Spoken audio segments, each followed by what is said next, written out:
Episode 6, Pad Footings. The episodes of building construction supervision are meant to teach anyone. Prior knowledge of building construction is not necessary. A pad footing is a type of foundation used to support a column. We will look at what you need to be aware of concerning pad footings. I am your tutor, Engineer Wilson Chirwa. Pad footing configuration. A pad footing is usually rectangular or square in shape, supporting a single column.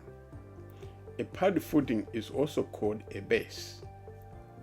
Combined footing.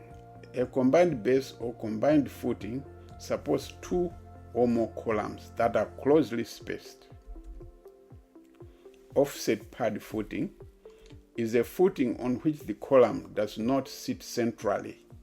The consequence is that the load distribution in the footing are uneven.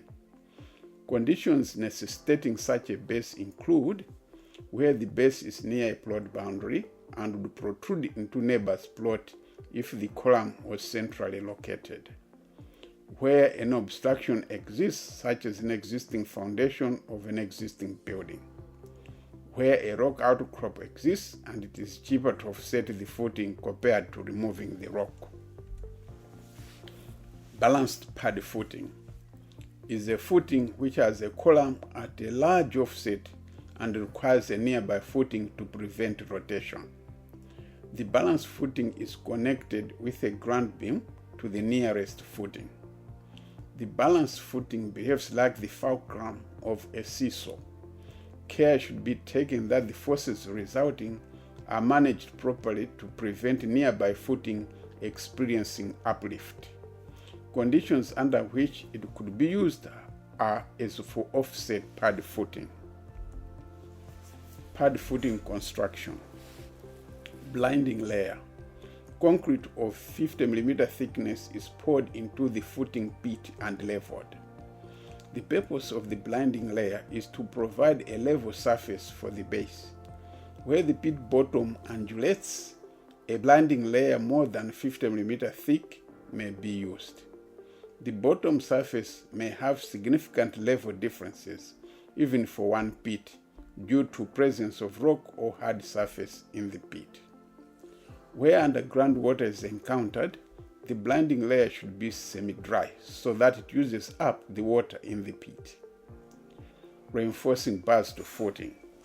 The reinforcing bars of the footing are arranged first centrally. Starter bars for columns are arranged to sit on the bars of the footing. To provide for curve of concrete to the bars, precast cubes of 40 mm dimension are fixed to the surface of the bars. The concrete is then poured against the sides of the pit as shutters. Alternatively, timber or metal shutters may be used placed to the dimensions of the base. Curing concrete. Curing is the process of protecting the concrete from moisture loss and maintaining its temperature at a suitable level for hydration, i.e. chemical reactions. In the process, the concrete is prevented from premature drying out as a result of wind or high temperatures. The footing surface is sprayed with water intermittently for 7 days for concrete weight using ordinary Portland cement. Connection to strip footing. Generally, strip and pad footings are positioned so that their top surface coincide. However, that is not always the case. A step may be introduced between the strip and pad footing on one side or both sides.